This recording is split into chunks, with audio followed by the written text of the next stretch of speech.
Welcome to the Mental Advantage Podcast. Whether you're an athlete trying to perform at your best when it counts the most, a coach or business leader trying to get more out of your team, or someone looking for more personal growth, this is the place for you. This podcast is your map to guide you to the right mindset, systems, and strategies you need to become the best version of yourself. And now, here's John Cullen and Brandon Allen.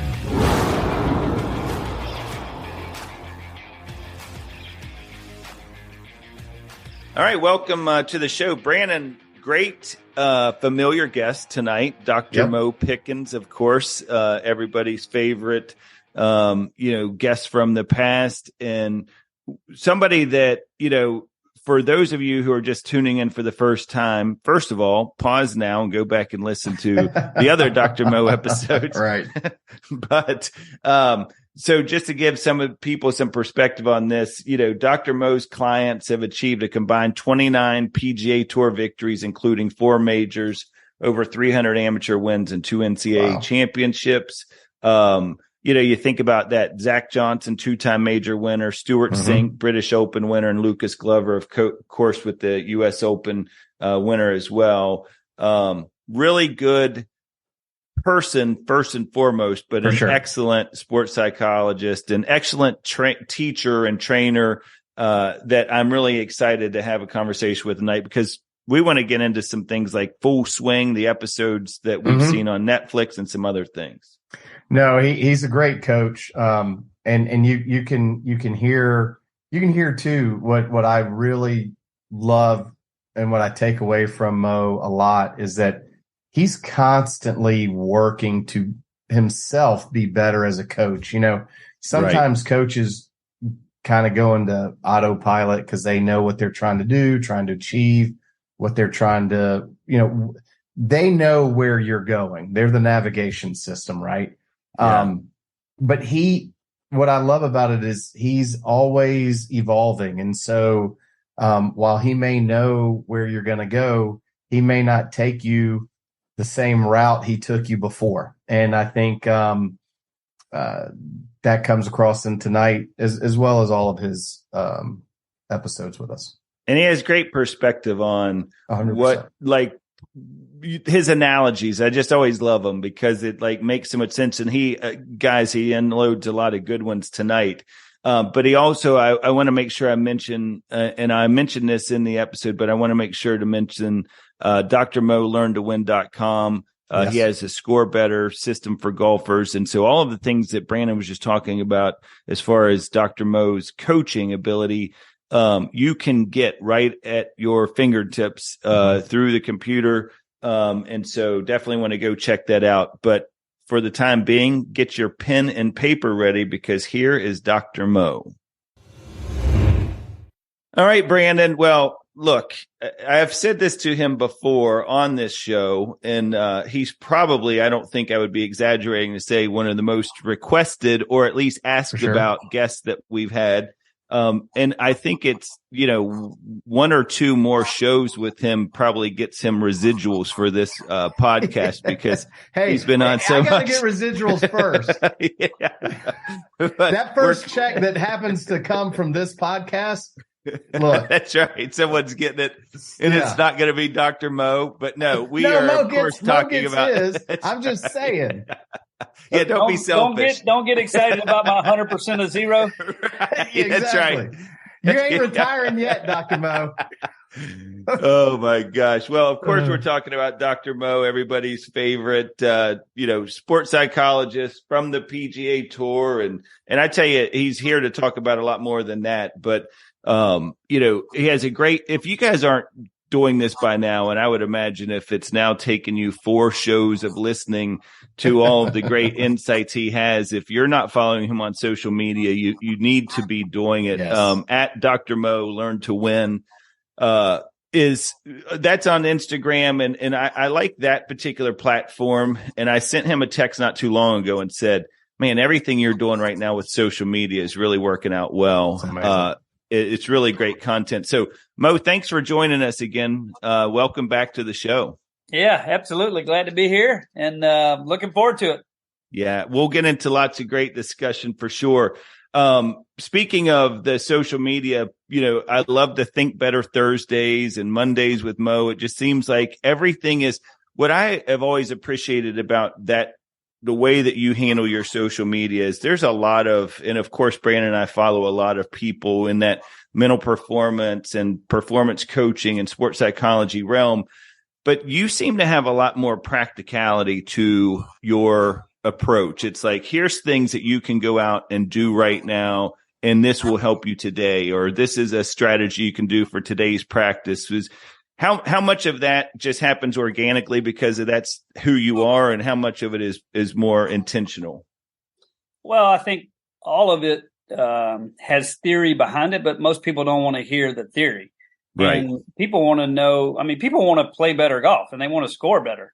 And, you can't just sit in a room and talk to them. And very few people have the, I don't want to say the wherewithal, but very few people have the experience or have kind of the know-how to take it and do it in a way that they can make it consistently productive. I can sit and give people, tips and ideas, and they understand that when it's in talk. But it's like, reading a book or talking to the author are two different things. Yes. And so just being with students in person is helpful. And then the closest thing to that is I always try to put myself in the place of someone watching it and be like, okay, hey, if I were watching this 2-minute clip, can I get something from this that I can go out and try? And whether it's how to do your practice swings for the short game, or whether it's, how to talk to yourself walking, from the green to the next tee. But you got to give people things to do. Especially when they're under pressure, because it's way easier to do things than to just think things when you get under pressure. And so that's just kind of the way I come about it. And maybe that's what I like. I like books that kind of, tell me how to do things. I'm big on visuals, as y'all have seen from some of my stuff, but, I want to be able to show a visual to a kid so that he can understand, when I'm talking about the puzzle of golf, like, okay, here's what this looks like. Yeah. Kind of Well, speaking of visuals, one of the things that I wanted to have you on the show to talk about tonight was, if you go to the website, drmolearntowin.com, that's where you're going to find the Score Better system. It's a video system for golfers. And then you also have information on there for Elevate Performance for executive coaching. But I want to talk specifically about Score Better system for a second. Is I think, as you just talked about, being able to have those visuals, the idea of having this video system where you're breaking down some of the things that you're doing at all levels of golfers. That's what people don't realize is you work, of course, with the PGA guys, but then also you work with amateurs. You work with, some college level players, some Korn Ferry players, whoever. And so one of the things that I like is that on that website and even in your social media, see a lot of testimonials from players of all levels. So this system has been proven now to work with whether you're that weekend warrior who's just out there playing with their buddies and just want to shoot a better score, or that PGA professional who's trying to get from that whole, kind of spectrum there. Right. Tell us a little bit about that system and kind of what got that started for you.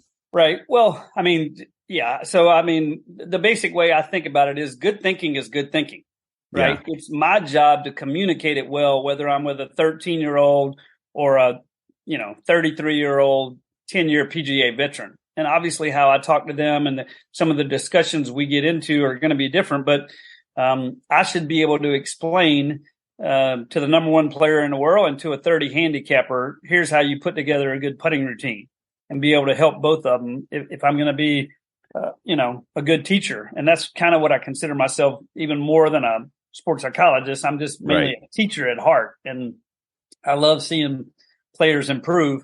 But the idea behind this really came about because of COVID.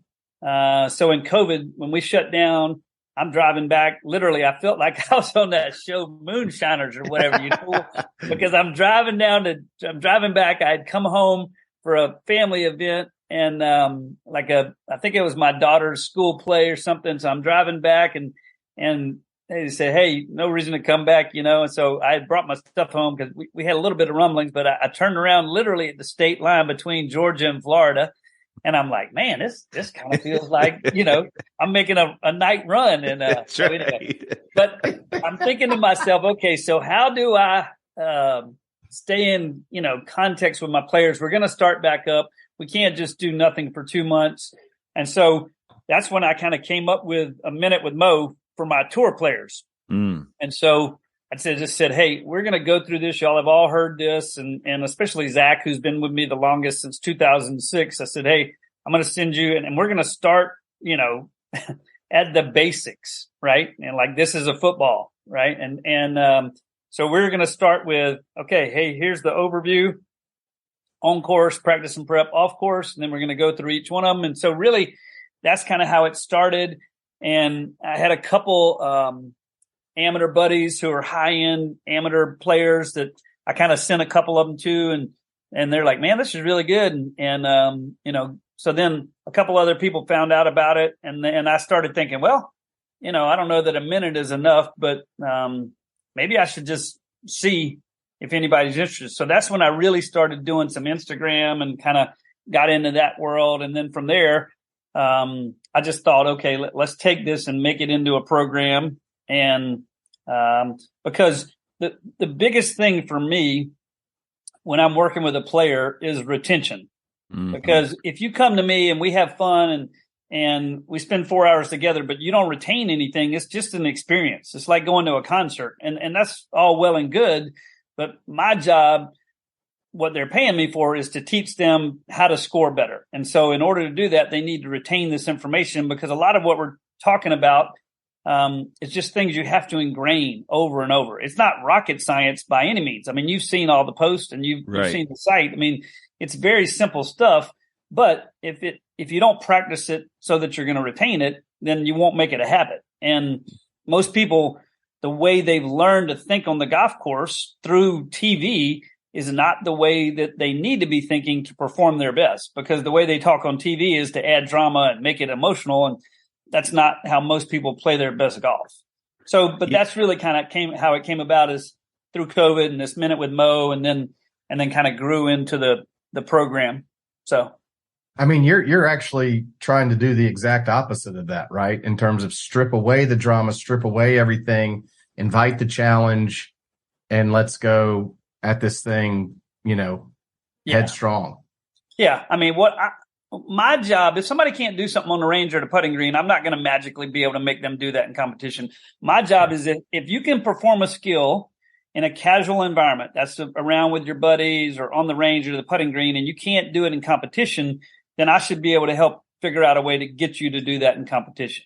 Yeah. And it might be with your self-talk. It might be with your routines. It might be how you react to shots. And if you get technical or if you get, angry, but I should be able to help you get that out of your body, because if you can physically do it in one environment, there's no reason you can't physically do it in another environment. Now, we will see guys who are 80% free throw shooters, miss free throws coming up here in the NCAA tournament, right? And, part of it is they're not perfect and they're not a robot, just like golfers aren't. But part of it is you got to talk to them and figure out, hey, did your thinking just get to you there and you couldn't focus on what you needed to, and you weren't really that surprised that you missed it? Because that's what every athlete is basically trying to avoid. They're trying to make sure they don't miss the shot before they swing. That's what drives you crazy.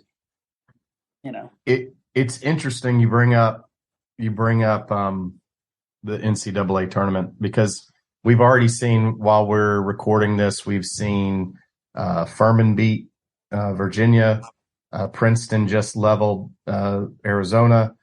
And what's really interesting when you watch those games is the kids that have nothing to lose, the athlete that has nothing to lose, golly, they play at such a high level.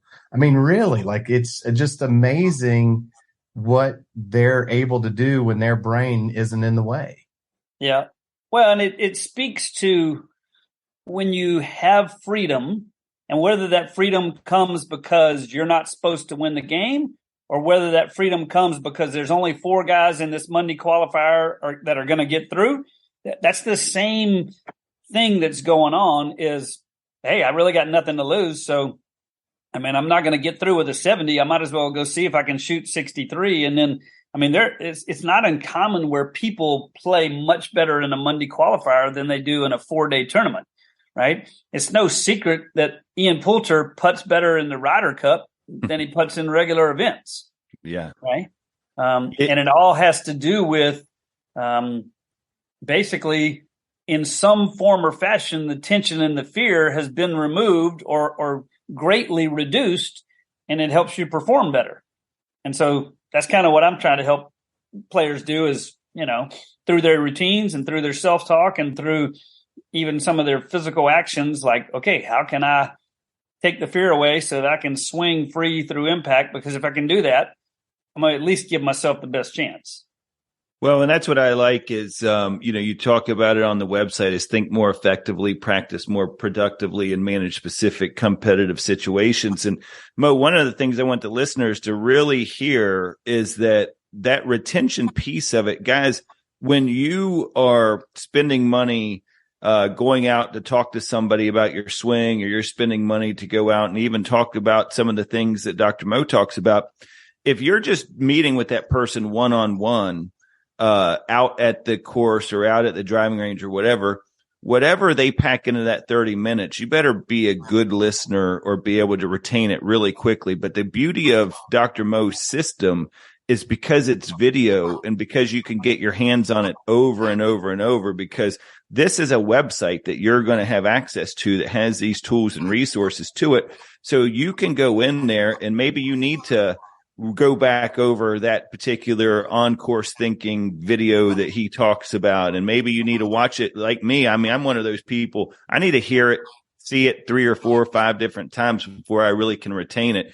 So I think that's really the key thing with this, is that you have the ability to go at whatever pace you are as a learner and kind of absorb it in, whatever chunks that you need to absorb it in, so that you're going to be able to now go out and apply it out on the course. Yeah. And I mean, that's why the way it's built, it's on a drip system, right? And it's not so much that I'm trying to withhold, but I'm, if I flood people with a ton of information, they're not going to improve.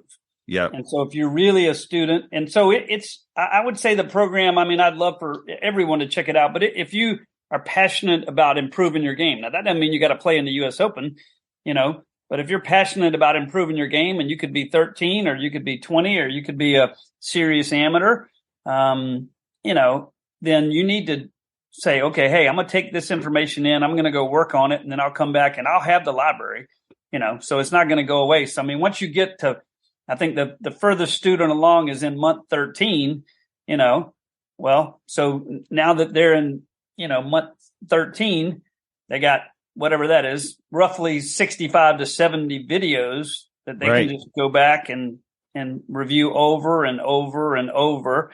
And I would tell the listeners too, if we have any that are doing the program and you're not using the Kajabi app, that is the best way. Kajabi is the content manager, and I don't want to spend a ton of time on this, but the Kajabi app really is the best way to look at the program, because you can star your favorites and you can search. So if you're like, I want to know everything Dr. Mo's got out there on, speed putting drills. Well, if you type that in, you'll find the 4 videos or however many it is on speed putting drills. So I think it's very user friendly. I wish I didn't create that myself, but that's a great aspect of when you sign up for the program and go do it. So, yeah. So just so people understand what you're talking about there, the drip system, guys, is he's releasing some of the content little bits at a time, but you still have that entire catalog after it's been released. So you can now go back and look at it. But to his point, you're going to, he's not going to unload every single thing there is about putting all in the first month. You're going to get, little by little throughout the way that it works. And again, it's, there's on course thinking, there's practice and preparation, and, everything has great intention to it. I mean, Brandon knows, and Brandon and I talk about this all the time as coaches, is we're so big about purposeful practice and intentional practice, is like having some plan when you go out there. And so that's what I love about all of the practice drills and things like that, is there's great purpose to it.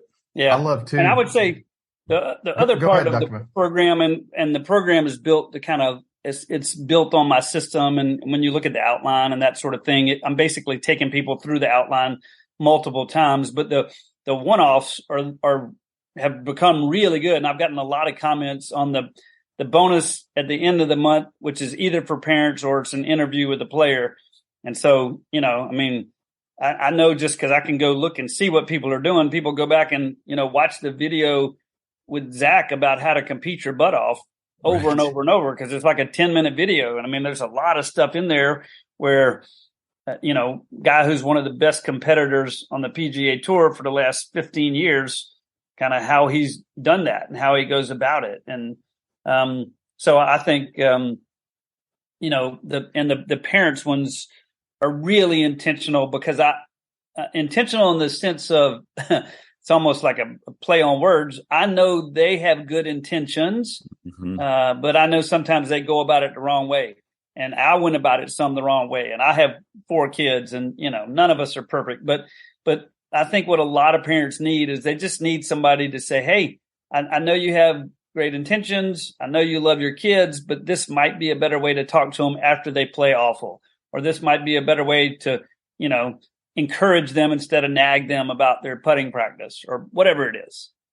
So I think that's, one of the things that Brandon and I have talked about on the show is that, to your point about they have good intentions, is the one thing I think that helps most parents is when you give them perspective, and the perspective of not like in their minds, when they watch every other athlete on the floor, on the course, or on the field, it's always there in their mind, like the best performance ever. But when they watch their kid, they are comparing it to everybody else's best performance ever. And so they're always like coming down hard on their kid, or stressing because they think their kid's not matching up or living up from a comparative standpoint to these other players.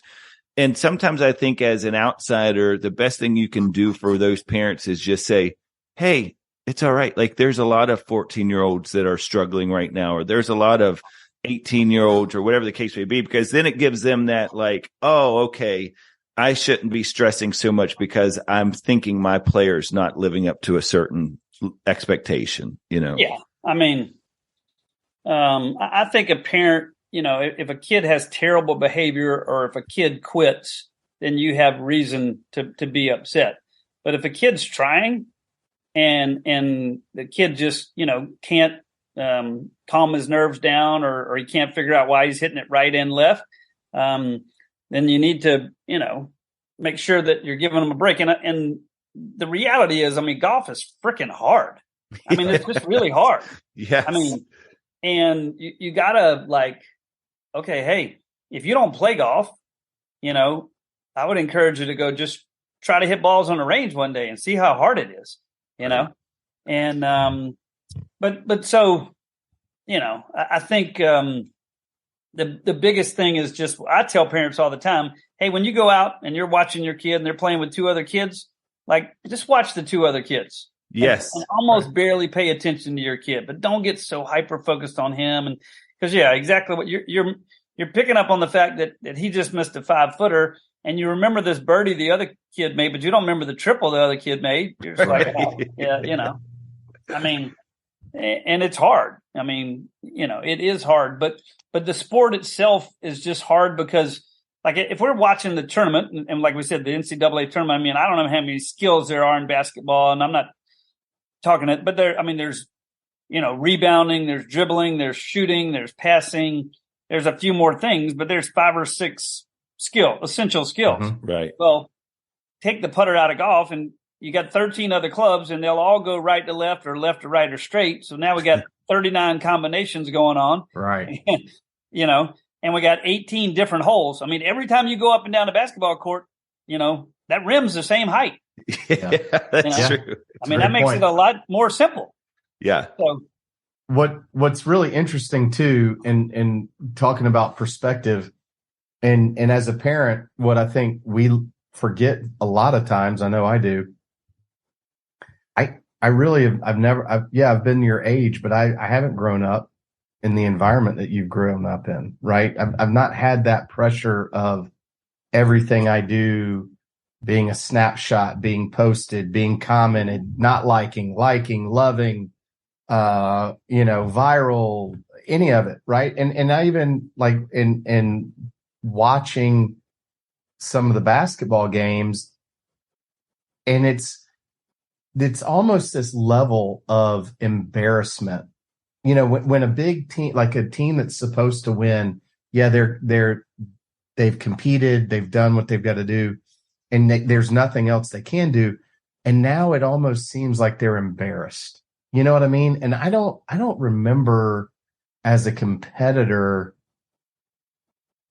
feeling embarrassed afterwards, but I never had the pressure of literally everyone in the world being able to comment that, hey man, you just choked. You just lost to a 15 seed or a 16 seed or whatever. It was just like, okay, well, let's try to learn from it and move on. But it's just it just feels different. Yeah, I think it is different. And I think it's hard, on the kids, and then, and then some parents take it too seriously. And so then it becomes a whole nother issue. And I mean, the reality is that, when we were growing up and we made a bad play, unless you were at a game, you didn't know about it. Right. Yeah.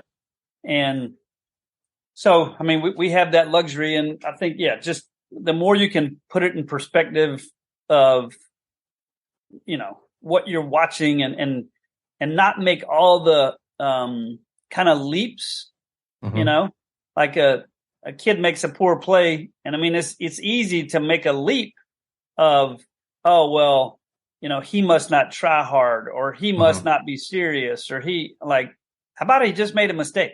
Right. He just missed it. He just missed a 5-foot putt. That's it. There's nothing more to it. My wife, she knows, and she's like, oh, I could have made that putt. And I'm like, oh, really? Oh, really?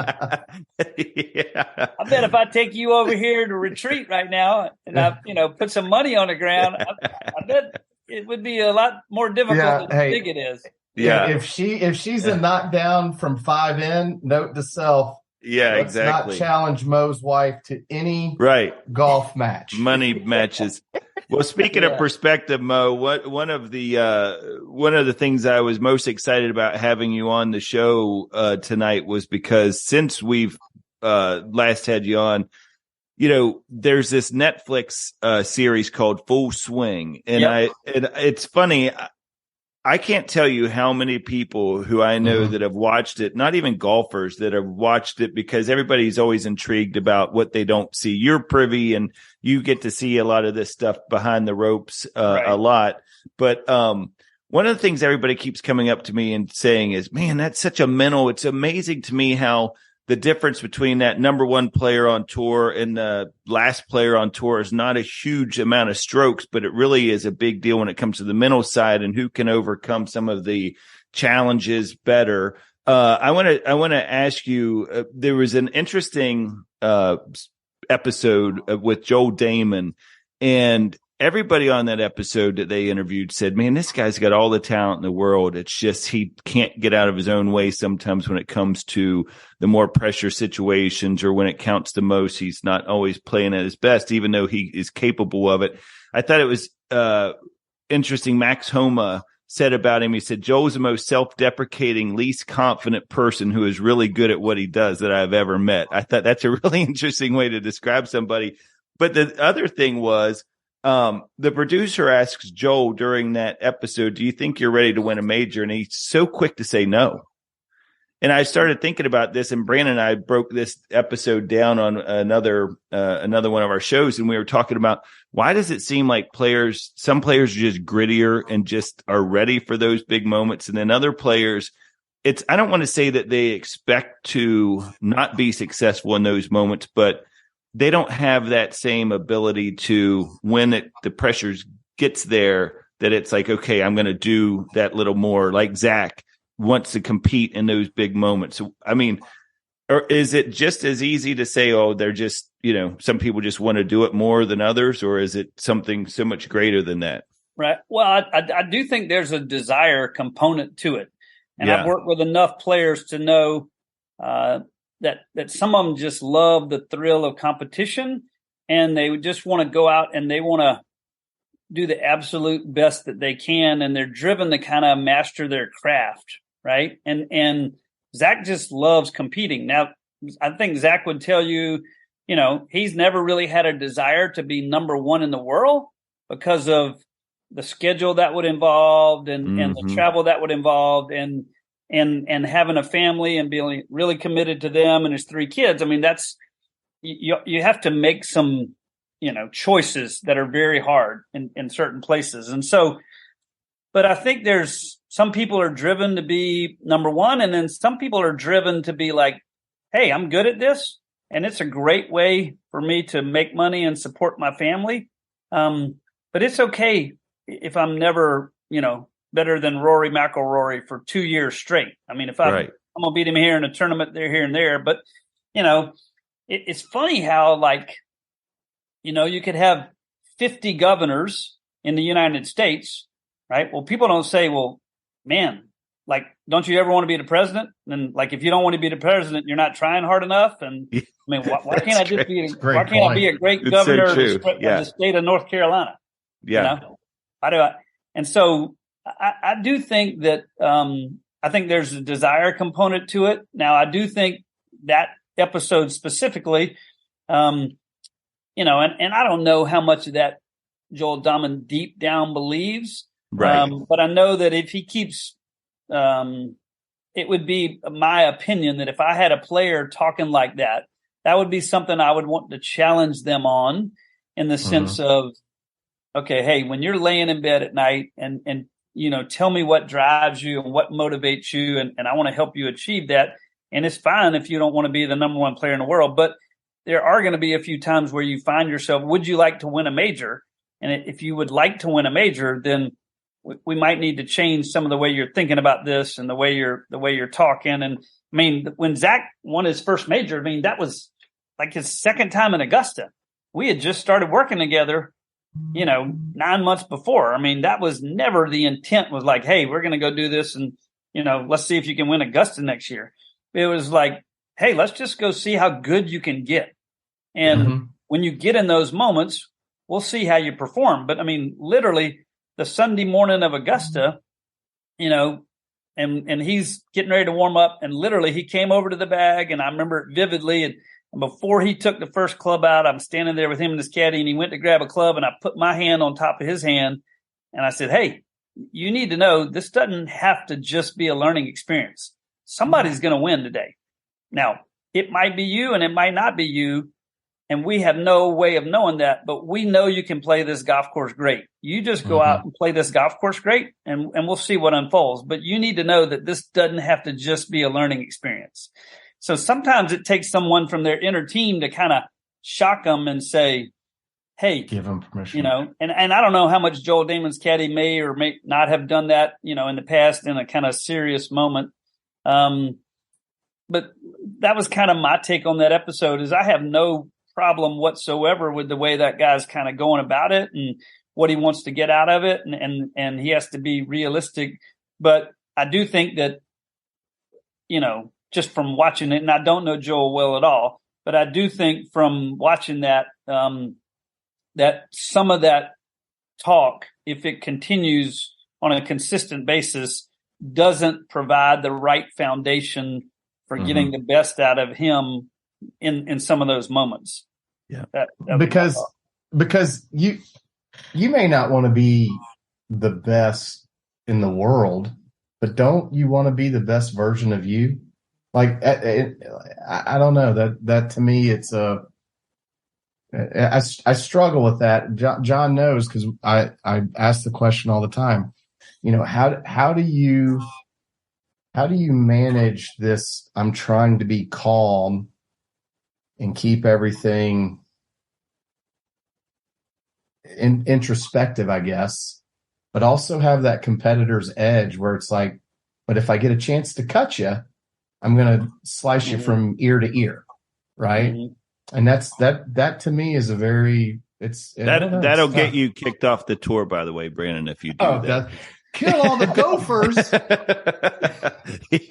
I'm just saying. To me,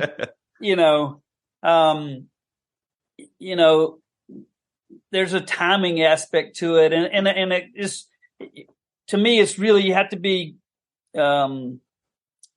careful when you start comparing across sports as well, Brandon. Like, so like I watched some of the tennis one as well, the break point. Yes. Right? And so, if I were Nadal and I'm in the tunnel before we're getting ready to go out and I'm getting ready to play you, I'm going to try and intimidate you by putting my stuff in the hallway and by making these swings and because I can attack your backhand, and I want you to be intimidated because we have a shared projectile. Yeah. Right. That's totally different than golf. And so, and I'm not saying, people didn't do things to intimidate in golf. Right. But it's just not the same. But I mean, I remember, again, this is my first trip to Oakmont. This is like 2009. Aaron Badley and Tiger Woods are in the last group, and Zach must have been close, or somehow I was watching, but or maybe I'd already come back on some. But so Aaron Badley's getting ready to hit this putt, and he's got like a 30-foot putt, right? And I mean, Tiger's ball's not close to his, right? And Tiger's standing. Aaron's right-handed. Tiger's standing about 8 feet away from him, directly, equidistant with his ball, so that when Aaron Badley's looking down from his peripheral vision, I know he can see Tiger Woods' foot yeah, step, and it's just kind of like, okay, hey, I'm right here, Right. Yeah. Don't forget. Don't miss. You don't see that a lot in golf, but there aren't many people like Tiger, he's a very unique individual. I've only been around him a few times and gotten to speak with him and that sort of thing. But, so yeah, I think you got to be careful with what we're talking about here, because, the best way for me to quote, cut your ear to ear in golf is to play the course better than you can play it. And the minute I start expending energy on you, it takes away from the focus that I can put on myself. That's a great point. But if I'm a pitcher, if I'm a major league pitcher, right, and you've been playing great and swinging great and hitting great and all these, I'm probably going to come with some high heat inside first pitch right out of there. Yeah. I can go ahead and intimidate you that way. Well, the other thing that you talked about in there, Mo, is just this idea of like, why not? We don't know what the future holds, so why not? Let's go do this. And one of the things I always have loved about your approach to it, especially with your players, is where, you stress to them all the time about just go enjoy yourself today. Like, don't forget to go do that. I saw Keegan Bradley interviewed where he was talking about, after a tournament win, he said, and he referenced you and he said, right before the day today, it's like the final day, final round. And he's like, Dr. Mo says, hey, just go enjoy yourself like that. Like sometimes you need that reminder, just like we've done all of the work. We've done all of the other stuff or whatever. You're ready for this moment. Just go enjoy yourself. Don't forget to be in the moment to win the moment kind of a thing. And it's not so much just go enjoy yourself. It's also, you've been looking, ever since they announced that the U.S. Open, that was when that was last year up in Boston, and Keegan's from up north. Ever since they announced that, he's been looking forward to that U.S. Open. So you've been looking forward to this for like 4 years. It's literally illogical. It does not make sense for you to look forward to something for 4 to 5 years and then not enjoy it once it gets there. Yeah.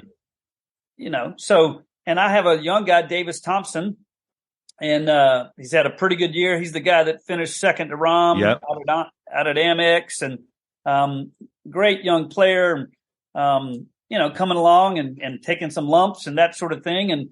But he earned his way into TPC and then played there. And that's one of the main messages I told him last week was, hey, man, it's going to be a hard golf course, and you're going to have some funky short game shots, and you're going to hit some pretty good shots that end up in some pretty bad places. And but you've been looking forward to this, right? So let's make sure you go enjoy it. And the only thing you're guaranteed is 36 holes. So let's go enjoy 36 holes, and then we'll reassess after that. And that's not saying, hey, I don't think you're going to make the cut, it has nothing to do with that. It means, okay, this is what we got, and this is what we know we got. So let's go manage that right now. I'm a big believer in, people managing their schedule with what they have right now. So yeah, you might qualify for that later, but we don't know that. Let's just focus on right now. We know you're in Hilton Head or New Orleans or whatever. Yeah, I think that kind of goes into what I know you've talked about a lot is control and is focusing on these controllables. And you had one of the social media posts I saw you post recently was about control. You were talking about the 3 different types of being in total control and some control or no control. And Brandon mentioned this earlier about inviting the challenge, but talk a little bit about what you were saying there with the, when you have no control over something, you really have 3 options. And you were talking about that. Yeah. Well, the beginning of that is just that you cannot let all the different things that can affect you in a sporting event have equal value in your mind. That's where you start from, So because somebody said something mean to you in the clubhouse versus you didn't do your putting practice the week before, those are 2 completely different things. And you have to be able to kind of categorize all the information that comes into your mind and file it appropriately. And one of the ways I try to help players do that is in this whole total control, some control, no control. But when you get to where you have no control, so let's just say it's the pin placements, you have absolutely 0 control over that. Or, how they cut the grass, the course conditions. Yeah. Right? So those are 2 things that if you want to, you can whine and complain and mope and grope about that a ton. And that's what a lot of people do. I don't know what the percentages are, but probably, 80%. People, when they don't have control over something, they basically complain about it. You have 2 positive options. One is to forget it. Now that only works with certain things. It does not work well to forget that it's raining, even though you don't have control over the rain, because that's not going to work well. Right. But that will work for, you have something going on off the course and, hey, I'm just going to set this aside and it'll be there when I come back 5 hours from now. But I don't have any control over, what company XYZ is doing, but I'll deal with that later. But really what you do have control is, hey, I can invite the challenge of this. Yes, the golf course is set up really difficult. Yes, the pins are in tough places, but I can invite the challenge of that and really invite it. A lot of people can manage a challenge and a lot of people can kind of handle a challenge. I'm talking about relishing the challenge. I really want to see if I can go out here and play great golf given these conditions. And so, yeah, maybe a player can shoot mid 60s when it's, 85 in the summer, but you're playing in the Open Championship over in Scotland and it's, 52 degrees and it's blowing 40 and it's moving all around. Right. Let's just go see how great you can play. We don't even know what a good score is. That's how the whole term level 4s came about, because all the golf courses go out and you make a bunch of 3s going out downwind, and then you make a bunch of 5s coming back into the wind. And it just kind of levels out to a 4. They didn't have par when they first invented golf courses. So, just things like that to me. But that's the whole idea of not letting things have equal value in your mind. And I will challenge a player on that sometimes. If I talk to a player, and I just had a phone conversation today with a player who didn't play that well, and we had a good, honest discussion about it. He's just not swinging that good right now, and he has some control over that. So yes, he can practice, and he has some control over that, but not all. Some days you just don't swing it as well. But then he admitted that the last 4 or 5 holes, his self-talk kind of got away from him and it wasn't very good, and he has total control. And so I got to be like, hey man, those are 2 different things. So when you go, even if you don't swing it well tomorrow, you can improve that. And let's go make a commitment to improving that tomorrow. And maybe it'll pay off in terms of score, but maybe it'll just pay off in terms of next week or the week after.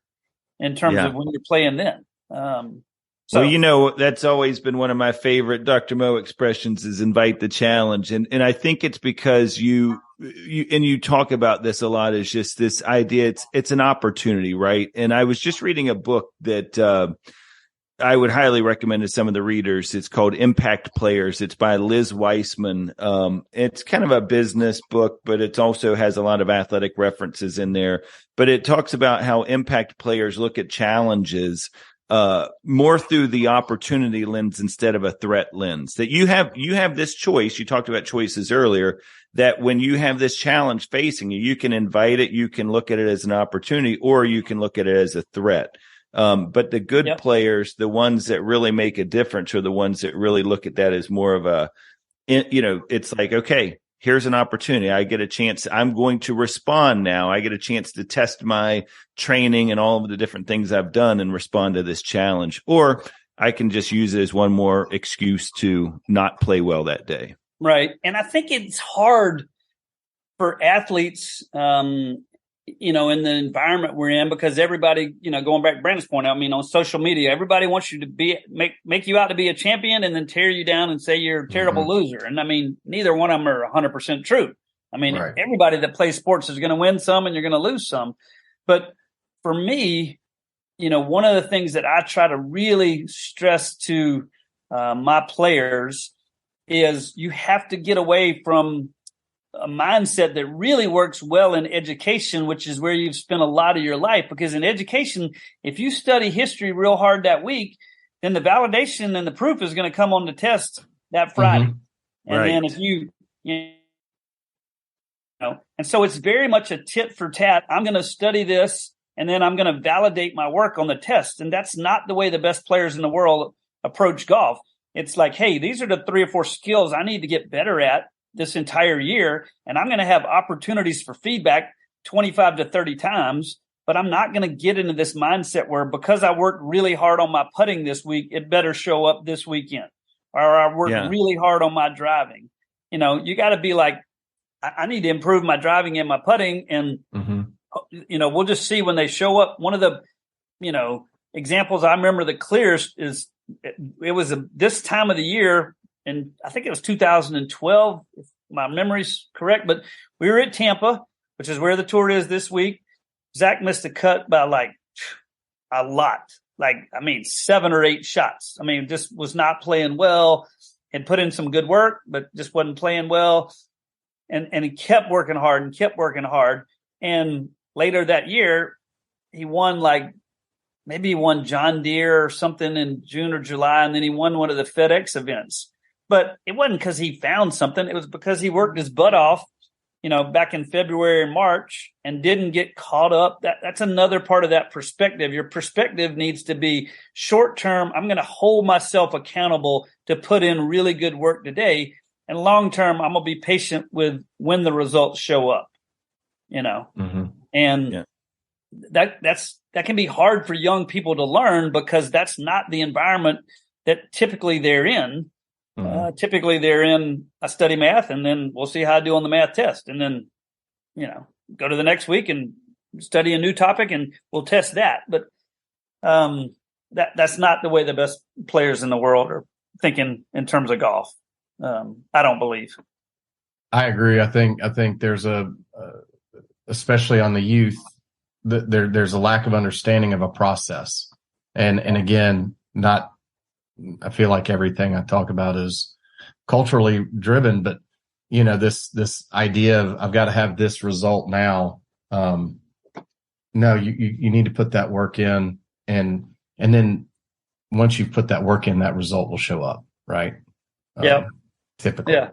And you just got to have a long-term perspective. And one of the things that, especially if we take a certain element of the golfers I work with, and let's just say, that's someone who's out of college, really good college career, and now they're playing maybe the Korn Ferry or maybe just on mini tours. And I'm like, look, I know you want to achieve great things and I believe you can do that, but there's not a single person that graduated with you that's now CEO of a company.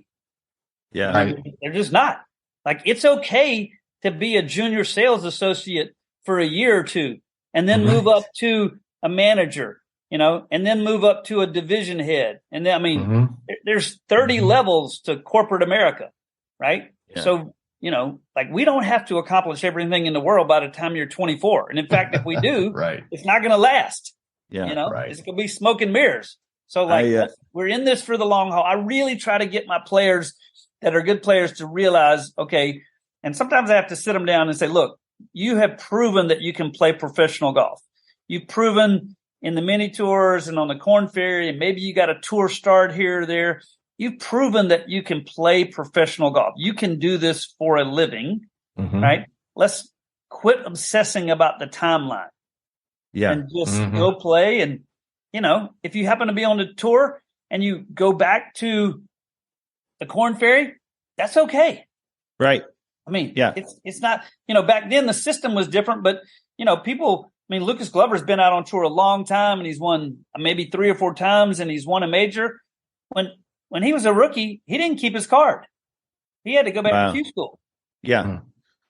Well, it's I talk about this, Mo, is the power of yet, is whenever you're challenged with something, or it's just being able to keep that growth mindset, that anytime you hear a player talk about, I can't hit the curveball yet, add yet to any of those phrases, any of those times where you're giving yourself that bad self-talk, is add yet, because yet will remind you that if you work on some of these things, it's going to get better. Now, the one thing that won't happen that way, and I love that you talked about this. I can't remember where I saw this. It might have been in a video or something, but you were talking about if you're having some of these mental blocks or mental issues going on with your game, you can hit 20 buckets out on the range if you want. It's not going to help your game.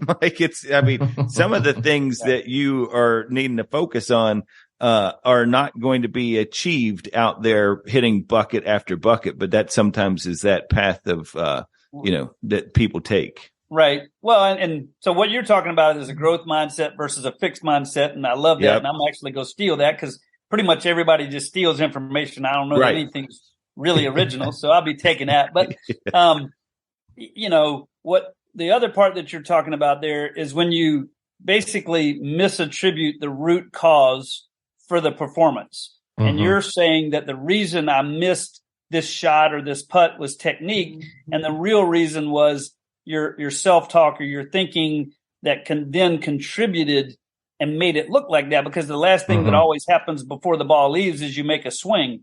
But if you make a swing and the ball goes right because you're afraid of OB left, you can go hit 2,000 range balls. You're not going to fix a mental issue through physical practice. It just does not happen.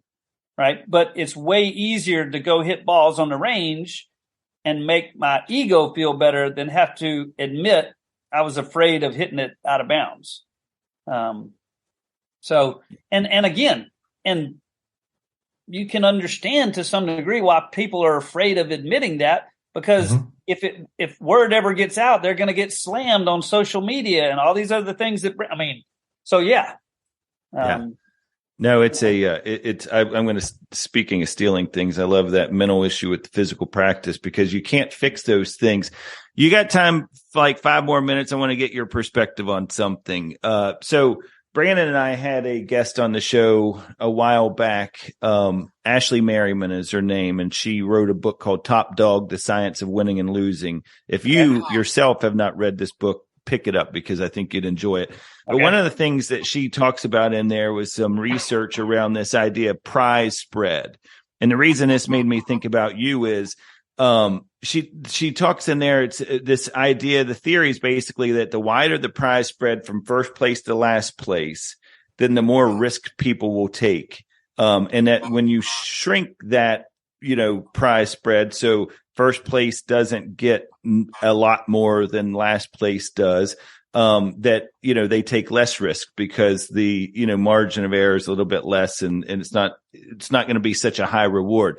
So the reason I wanted to get your perspective on it is the economists that did this research, they looked at the PGA and the LPGA, and they were talking about how on the PGA Tour, the data shows that in tournaments with the bigger purses, so you think about like Waste Management Phoenix or, Players Championship, those types of things, that the men responded by taking more risks. They pulled out drivers in, narrow fairways, pulled out drivers even though it was a narrow shoot coming off the tee box. They went for the green and 2 more, all those things, because of the fact that, that higher risk was going to equal a bigger reward. But then they also looked at the LPGA, where the data showed just the opposite, because those purses aren't quite as big on the LPGA. They found that the players actually don't take risks, but they avoid taking them.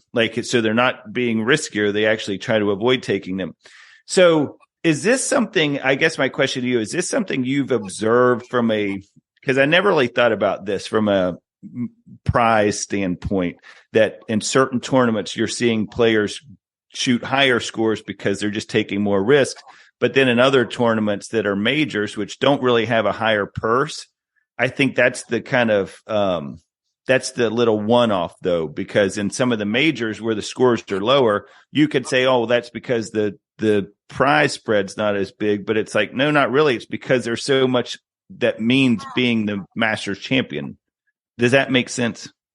It makes sense. I think there's a lot there. And without looking at it and seeing, it makes me think of a couple different things. I mean, it makes me think of these Monday qualifiers where only 4 guys are going to get through, and they're definitely more aggressive than they would be on that same golf course with the same pins and the same setup if it were the first day of a 4-day tournament, right? Right.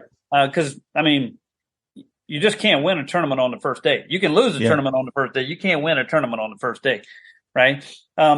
But to me, that makes me think about things like I would want to know how the data plays out, because, if you're looking at how a guy plays on Saturday morning, well, how that guy plays, may be dependent on a lot of different factors. If he's in 65th place, and he's probably playing pretty aggressive. If he's in 5th place, he's probably not. Right. And so, and I don't know that you can just equate that just to the money aspect, but I do know, at some point there's probably a diminishing return there where you get so low, right? Well, like that happens on the Corn Ferry and other places. Well, what's the difference between $470 and $490? Yes. I might as well go ahead and try to hit the green. Yeah.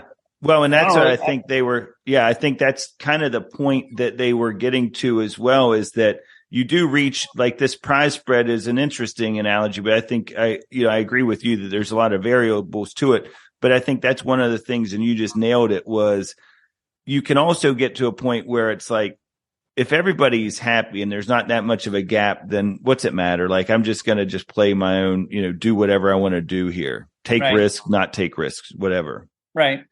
Yeah. I think if you looked at, and maybe they do this in the book, but I think if you looked at risk taking and you looked at it, at different times throughout the event, you would see different things, because I think late on a Sunday, right? If this is an inverted U, then the guys who are taking the most risk are the guys that need a chance to win, and they're willing to take a risk because, a win can change your life, where 3rd place is just a bunch of money. And then the guys who are right down here at the end of the pack, they're like, why don't I try this? Right. I might learn, but there's probably not a lot in the middle. So I think I would have to look at it. But I do know that, you run into some interesting things where, when you get into the place where a guy's clearly already won, now 2nd place becomes what you're playing for. If Scotty Scheffler's got a 5-stroke lead, hey, I want to win 2nd place. Yeah. And so you start, playing about it that way. It could just be, it could just be that the women are smarter and they have better course management. Well, look, they talk about that in the book as well. Pretty much the way it goes at my house, Yeah, there's something to that. Hey, Yeah. Suzanne's just got better course management than I do. Yeah. So Well, we know she can knock down those 5-footers with no problem. So she definitely got the belief in that. that's half the battle right there. Hey, have we gotten, last thing I was going to ask you, and I promised that other one was, but have we gotten to the point, and maybe it's not even allowed, but are players, is the PGA Tour gotten into like biometrics and like this idea of like, maybe putting monitors or sensors on players to evaluate like certain times when the heart rate's a little bit more elevated and being able to kind of get some data? I mean, everything's become so data driven in sports now. I was just curious about that. Yes, I think that exists. And yes, I think, but I just don't see the guys. And I don't know what the legal ramifications are and all that. I don't see guys sharing that. I mean, tons of guys out there are wearing Whoop bracelets. Yeah, that's true. I wear it. It's So, great data. I don't know what it would mean to share that or what all the ramifications would mean. I don't think many guys would want to share that. I mean, they're looking for every competitive advantage that they can get, Yeah. And but there's a lot of things going on from off course kind of exercise, physiology, get my body the best that it can be, versus just pure golf practice. Right. A lot of guys are, doing, breathing apps and wearing monitors and doing stuff like that and trying to, they're trying to show up at a golf course with a better foundation. And then they're trying to, do things that help them with that. And so, a lot of that's going on. As far as who else might have access to that and whatever, I don't see that, going very far. I don't think they're going to pull. Too. Well, I wear a Whoop. I've worn it for 3 years, and the data that I get though it's great for sleep monitoring, all the stuff like Dr. Mo's talking about. What I would think would be difficult as a golfer is it doesn't go, oh, well, you're on hole 1 here and you were really well under control. Yeah. Right. It doesn't really do that unless you want to intervene, but you have to then kind of go on the app and go, okay, well, I'm starting an activity right now. And then I got to end it, and then I got to do it, and then I got to end it, and then it's very cumbersome. And just they can see that. I mean, if the three of us, like I'm on several groups where people can see how I recovered, they can see how but I don't care if they can see it or not. Right. It doesn't provide any competitive advantage, but it's interesting. The more that they can use and see and all that, they'll leverage it for sure. Yeah. This is a whole nother issue, with this whole discussion of the ball, and I haven't really given it a whole lot of thought and what they may do with that. And I've seen very brief things about, I'm sure some people are going to be for it and some people are going to be against it. And, that'll be a hot topic here for the next, month or 3 months or however long it takes for that. I've read a lot about it in the past couple of days for sure. I don't hear a whole lot of players too fired up about it. Yeah. So. Well, yeah. I don't think you'd hear anybody fired up about it if you said, hey, you're getting ready to lose 80 yards off your driver. Right. Yeah. Like, well, wait a minute, man. I mean, know. So I don't know where that'll go. One more uncontrollable. I guess my first thought was if they roll the ball back and now like some of these courses are too long, right? I bet that Augusta is not going to be able to sell back to Augusta Country Club the back of the 13th tee. Exactly. Yes. Yeah. I think Augusta Country Club's gonna be like, nah, we're good. Yeah, we're good. We don't need all that right. back. Yeah, we already cashed that check. No, look, I mean, that's true. The big phrase was tiger proofed so many of these courses back in the day. And now, I mean, you can't put that toothpaste back in the tube, so to speak. So, but people don't realize you don't have to, you could hold a major, not from an infrastructure standpoint. You could hold a major at Harbor Town easily and make it really hard. If you have enough money to grow the rough and to get the greens firm, you could play a major at 6,500 yards without a problem at all. Wow. Yeah. Because if you get thick rough and firm greens, right, and firm fairways and the ball's running fast, I mean, it's just not about length. And that's why you see when you go to places where they go year in and year out and that sort of thing. That's why when you look at, TPC as a good example, right? There's not, one style of guy that wins at TPC. I mean, the guy who wins at TPC is the guy who's in control of his golf ball that week. Yeah. And it could be Ricky Fowler, and the guy who lost in the playoff, I think, was Kevin Kisner, right? And Webb Simpson has won there. I mean, Tiger's won there. JT and Rory have won there. But I mean, it doesn't favor somebody because it's just not about that. I mean, there's some long holes and then there's some short holes. It's about, can you control your golf ball? That's what it comes down to. And they had a really rough and firm greens will expose who can't control their golf ball. Yeah. Well, look, I mean, you mentioned TPC. They had a great, I don't know if you were able to watch any of the broadcasts because I think you were down there, but they had a really great graphic on, I want to say it was Saturday, about 16. And is it 16 the island green or 17 the island? 17 the island green. And they had set up they had taken one day this past year and set it up where they had cameras all over that island green when a bunch of amateurs were playing that course. And it was like 172 shots towards that green that day. And I think like 109 of them were in the water of the 172 from the amateurs. And they were saying like the average score was like 4 to 5, maybe it's like over 5 something, but the highest score that day was like a 9.7 for the amateurs, and like, I don't know, 8 or 9 amateurs that hit that score.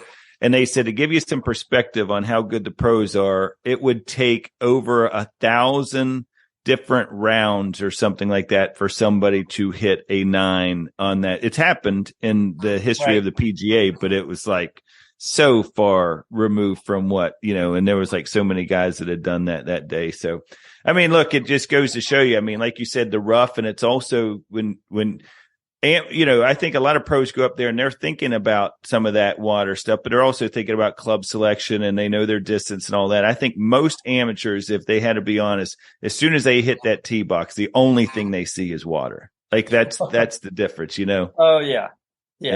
I mean, it's, and again, that's another hole. I mean, it's not like the distance is a problem.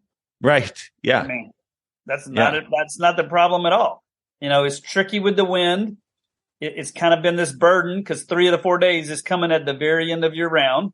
Yeah. And you can have a great round going and kind of give it away. So it has this kind of burden aspect to it. Right. And then, people, a lot of times on that hole, people lack visual discipline. Because if you play to hit that in the middle of the green 4 days in a row and you have visual discipline to do that, your misses are still likely going to be on the green. But you have a shot and you're holding a wedge in your hand, and you've been basically taught that with my wedges I go at the flag, and so I start going at front pins or I try to get it on that back shelf. And so I think a lot of players, because this happens to everybody when they get under pressure, they start going fast. They lose mental discipline. They lose visual discipline. And that's why you see so many. If the pin were in the middle of that green 4 days in a row, the number of balls that go in the water would be drastically reduced. Yeah. Drastically. Yeah. I think it also, Mo, to your point, I mean, being late in the round is, I think there's probably a tendency of players to almost rush to finish the round, right? It's like they're mentally thinking about like, okay, I'm almost done, instead of like sticking to that process we talked about. But it's like, I just got to get through this hole to get to the next hole instead of like, no, I need to hit a competitive shot right here. I need to go through my 4 R's. I need to do all the things I've been doing the whole entire time. Yeah.